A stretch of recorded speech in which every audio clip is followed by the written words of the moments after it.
Good morning, everyone. Thank you all for being here. I know that many of you have traveled far, but I'm grateful that you have made time to be with us today and carry out the work the President asked you to do as member of the task force on protecting Native American children in the Indian Health Service System. One of the pillars of my Be Best initiative is children well-being. And when I look around this room, I see so many people who have made the well-being of children their life's work. As you know, the Indian Health Service is an important part of America's healthcare, and I know that many IHS staff are passionate about their mission and the communities they serve. However, systematic problems can put children at risk, and I share the President's commitment to making sure the Indian Health Service uses best practices to keep children safe. Native American children, like all children, deserve to grow up in a safe, supportive, nurturing environment. Strong Native American communities are strong American communities. I look forward to learning about your work and what you have found, and I thank you again for your willingness to ask difficult questions in order to protect children.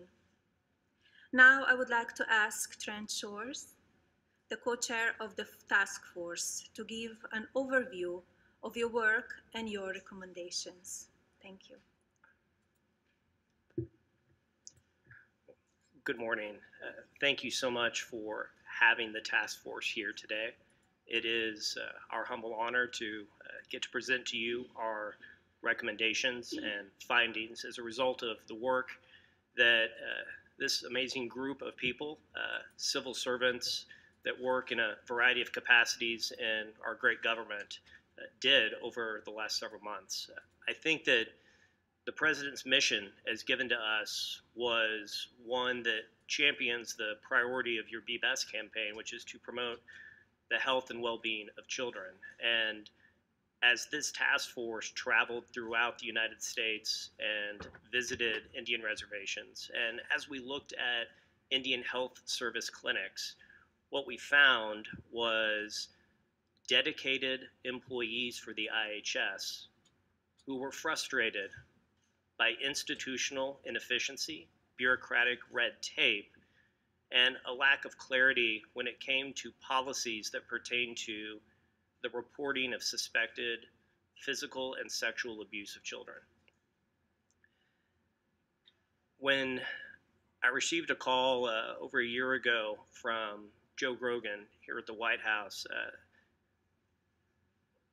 it was a really interesting conversation because it impacted me. He had just spoken with the President, who had learned about a doctor who worked at IHS, who was a predatory pedophile pediatrician. And what the report revealed was that this doctor, for years, had left a legacy of victims, child sexual abuse victims. Now, since that time, that doctor was investigated. He was successfully prosecuted by 2 United States Attorney's offices, one in Montana and one in South Dakota. But that was the beginning of our work, was looking at how it was that a monster like that could be allowed to work for the United States for such a long period of time.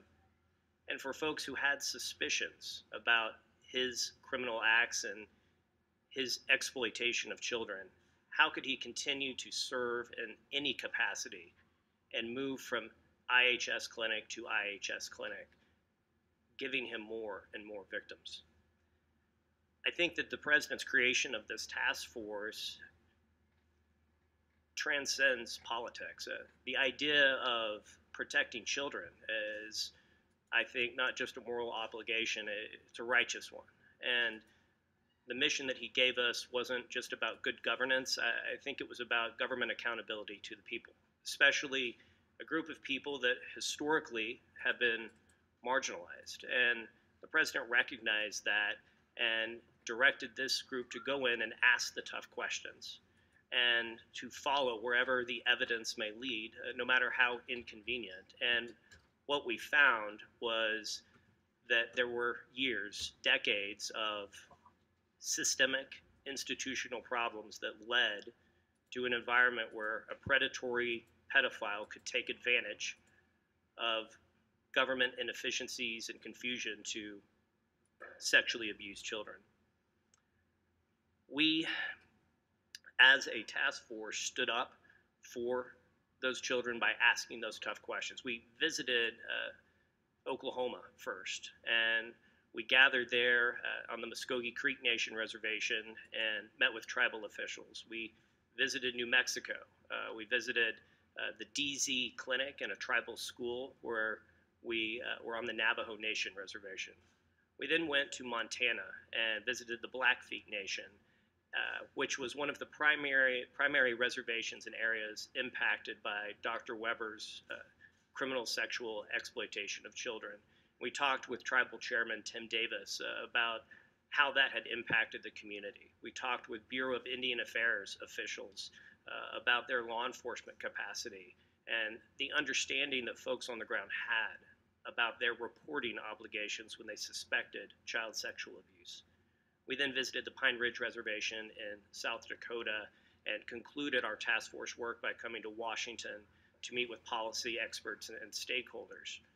And at the end of the day, what we learned was the Indian Health Service needed more uniform policies that applied to the reporting of child sexual abuse, that they needed to institute better and more frequent training of their employees to ensure that their employees understood what their reporting obligations were. We also, though, couldn't just address reporting. We realized that there were larger systemic problems like IHS's ability to recruit and retain top healthcare professionals and to properly vet them through a credentialing and licensing committee. We sadly learned that there were times when, even though a doctor's background appeared problematic, that a licensing committee would still accept them into their hospital and into their community because of the overwhelming need. And we saw that in part with somebody like Dr. Weber, who, although folks had suspicions and had allegations that he was a pedophile, people were afraid to come forward because he was one of the few pediatricians that they had. And the reporters, the people who suspected that he was doing what he was doing, didn't want to be the person responsible for getting rid of one of the few pediatricians they had for that community. That is a choice that no American should have to make. And I am thankful that I'm confident that under President Trump's leadership and Secretary Azar and Rear Admiral Wiaki at IHS, that we can implement the changes recommended by the task force. I want to ask, before we continue, each of the task force members to introduce themselves to you, to tell you a little bit about their background and the important role that they played. We formed our task force like a multidisciplinary team. I'm a career prosecutor. I've worked for the Department of Justice since I got out of law school, and my primary area of responsibility was crimes in Indian country. I'm a citizen of the Choctaw Nation of Oklahoma. So to greet you, I would say Halito Chimachukma.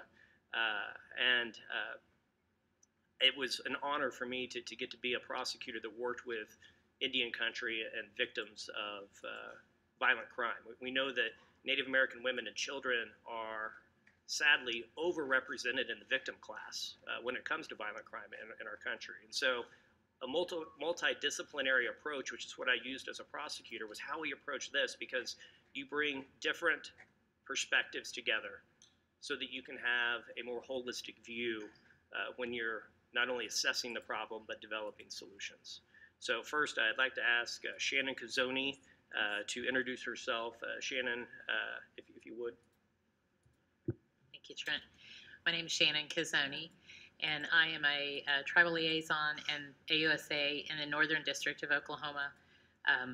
I started my career as an assistant district attorney in a small county in Oklahoma, and then I was a tribal prosecutor for the Muskogee Creek Nation for several years before I came to the U.S. Attorney's Office. So my experience is tribal, state, and federal prosecution. In each one of those, I have certainly done plenty of child cases, and it was no surprise to me to see, well, I say it was no surprise to see reporting was an issue.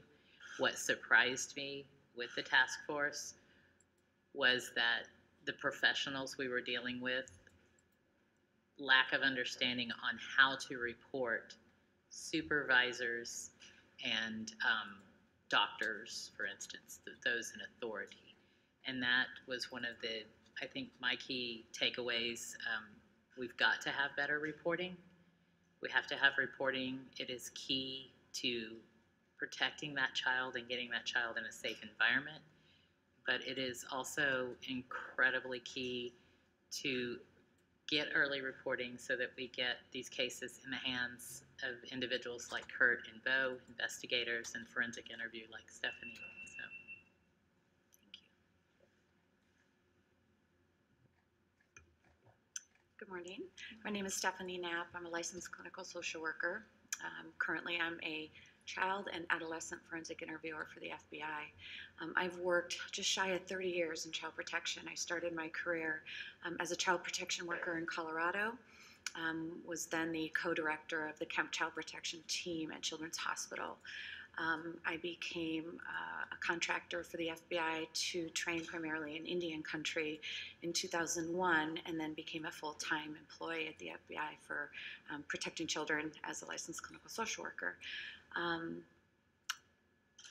I have been amazed at the work that this task force and the people in the communities that we work for, tribal communities, Native communities, at the work that is being done with the very few resources that are available. And I think the message that I continue to provide to our agents, to our tribal officers, to our child protection workers out in the field is that we continue to do more with less, but that we are absolutely not going to lower our standards or our expectations because of where we are and what we do in those communities. And I think that the passion that drives the work is really from the heart, and it's really about protecting children because there is no greater resource than our children, and we have to continue to expect more from the people that are there and to expect more, I think, nationally and globally for our children, our Native children and communities. So thank you for having us. Thank you for a great job. Thank you. Hello, Madam First Lady. My name is Bo Leach. I too am a member of the Choctaw Nation of Oklahoma. I am the Southeast Region Agent in Charge for the Bureau of Indian Affairs, Office of Justice Services, Branch of Criminal Investigations. I'm in my 34th year of law enforcement. I currently office in Oklahoma. I think the key takeaway I got from our work was that we were looking at an organization that was operating on a different model than any other organization I've ever been associated with or looked at, that they actually were delegating the responsibility, management responsibility to the absolute lowest level without training the lowest level in management training. The lack of training in reporting and no national standards, I think, was the biggest takeaway for me. Thank you. Thank you. Thank you. Great job. So those were our task force members, and there's two that were unable to join us today. One was Dr. Caitlin Hall. Dr. Hall actually works for IHS. She's a pediatrician, and she works at the DZ clinic that we visited. So she was unable to join today because she's out working today, actually testing children, I believe, at a school on or near the Navajo Nation. Also, Farnoosh Marion, who works for the Office of Management and Budget. They both provided wonderful expertise and insights to help us understand, as we developed recommendations, what it is, how those might fit into the current structure, but following the President's direction as well as I like to say a fixer-in-chief, how it is that we could be bold with some of our ideas and truly deliver a better healthcare product, but also protect citizens and children in particular. So you've heard we have law enforcement, we have a child forensic interviewer, we had a career prosecutor, and so much of this would not have been possible were it not for the great efforts of Kurt Muller. And I want to introduce him because Kurt, while not a member of our task force, was a really important contributor to it. Kurt was or is an investigator, a special agent with the Health and Human Services Office of the Inspector General. And the two trials that I mentioned earlier of Dr. Weber, it is Kurt who was the lead investigator that assisted in the prosecutions of Dr. Weber. So Kurt, if you would, take a minute and just tell us what it is that you learned from your investigation and the role, as you know, that you played that was so important to our task force. Thank you, and good morning, First Lady. Appreciate you hosting us here at the White House today. And U.S. Attorney Shores, thank you for having me today and the great work we've been able to do with the task force and support the task force. I've got approximately 30 years of law enforcement experience, 10 years working in state government, and the last 20 years with the U.S. Department of Health in the Office of Inspector General, and currently the special agent in charge of the Kansas City region, which has the states that we spoke about, Montana and South Dakota, in this case. I've worked with the Indian Health Service. We've done cases with oversight over the Indian Health Service for the last 20 years that I've been present. And we've been able to flush a lot of these things out during this task force that goes to lack of reporting and the fear that employees have to speak up. They fear speaking up because of retaliation. There's small communities, many people are related, and even if there's egregious crimes that are present, they're scared to bring those up. They're scared to be wrong, and they're scared to be outed in those positions.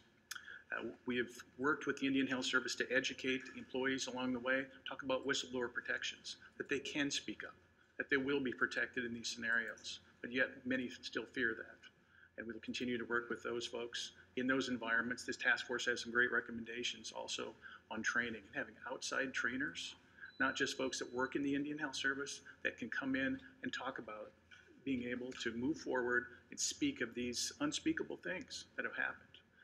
This case with Dr. Weber, to the best of our ability, we've identified that the sexual abuse at least started in 1992, going that far back. If someone would have stepped up at that point and stopped it, we may not be in this room today talking about this and talking about the things that have taken place. So it's so important on that reporting, that we get reporting in place, that we educate the individuals that it's okay to report, how to report, so that we can stop these things before we have decades of sexual abuse of kids that's in place. And from our office, we continue to work those investigations. And Dr. Weber's not the only individual, the only doctor within the Indian Health Service have been indicted and charged with sexual abuse. And we continue to work those cases with our partners in the Department of Justice, Bureau of Indian Affairs, and others for the right positive results for these kids. Thank you. Kurt said some really important things there that I want to follow up on before I recognize Santee, and it's empowering people to speak about the unspeakable. We should all want to step forward and protect children. When I said that transcends party lines, politics, I mean, it is the right thing to do, but it's a tough subject to talk about, especially in a small community, as Kurt noted. We, as a task force, looked at the setting up and recommended a national hotline.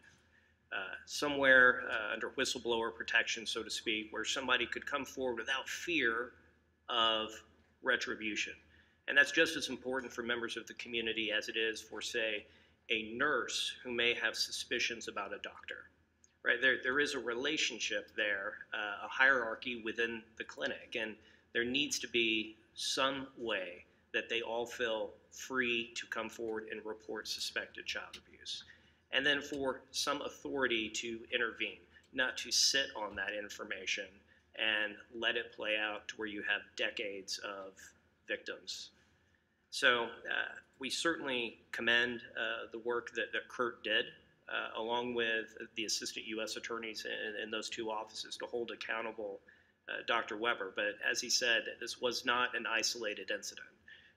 The task force was not so bold as to think that we could stop all child sexual abuse. Sadly, there is evil in this world. But we wanted to mitigate the possibility that it could happen by recommending things like better background checks, more frequent background checks, a better system to capture complaints.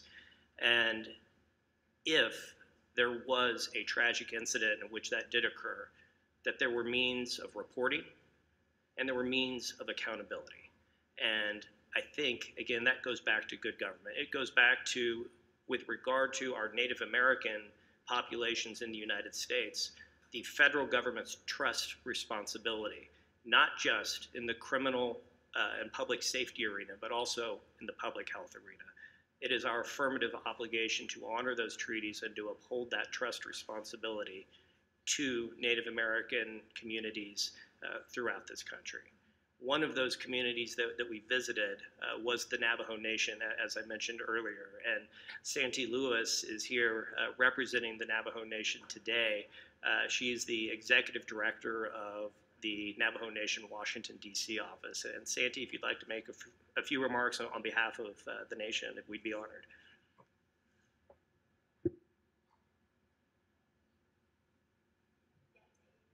Good morning, First Lady. U.S. Attorney Shores, thank you for this wonderful opportunity. She Santee Lewis Yinishia, Ishgahanzonish Lidwalto, Bashchink, Isathan Dashchedo, Techini Dashanella, Aquaja Asanishan. Thank you for allowing me to introduce myself in the Navajo language. The Navajo language, the Navajo Nation was heartened to learn of the convening of this task force.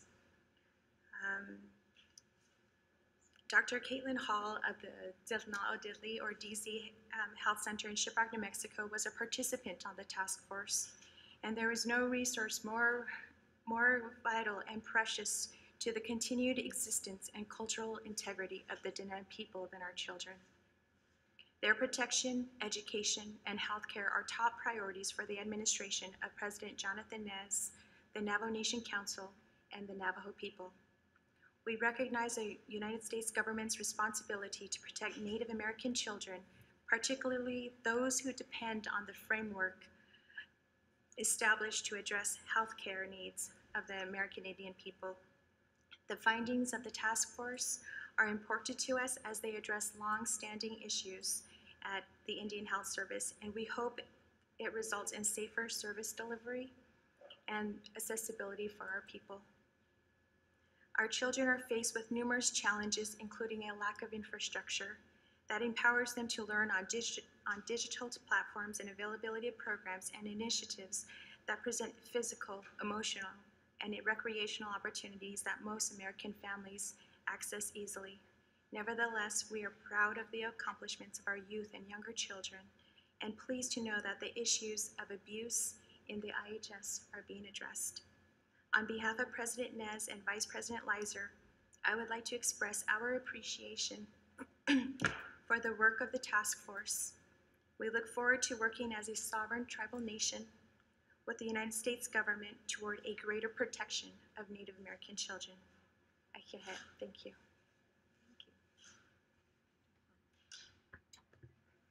Yokoke, Santee.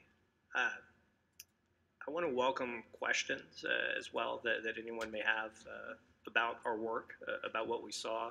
I do want to say from the very beginning, from the day that the President gave this task force its mission, this task force was not shy. It got out there, it did its job. But we've been particularly thankful of the support that we received from senior leadership at the White House. We had the opportunity to meet with Kellyanne Conway, with Brooke Rollins, with others early in this process to provide an update on what it is that we were doing. Emma Doyle, thank you so much. your leadership and help, and not just helping us navigate the channels here in Washington, D.C., but we're helpful to help support the mission that we were working hard to accomplish that is given to us by the President. I'll kind of close with this. I've been thinking about the important work that the task force did. Our founding fathers championed certain inalienable rights given to us by our Creator: life, liberty, and the pursuit of happiness, right? And the very first one, life. That is what the men and women at IHS do, is they promote health, well-being, and fundamentally life. And that is critical for Native Americans throughout our country to receive those services.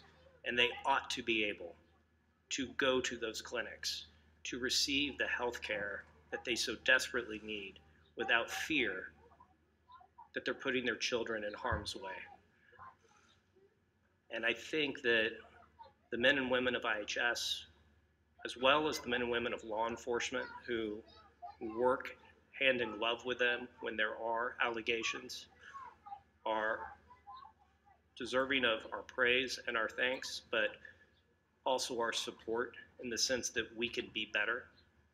We can do a better job of protecting those children by adopting the recommendations of this task force. So I thank you for this opportunity to be here this morning, and we welcome the opportunity to clarify anything or answer any questions about what it is that we saw on the ground. Thank you. Thank you all very much for your work that you are doing, and I'm so impressed by how thoughtful you have been with your reports. And I know that this work will help to keep children safe.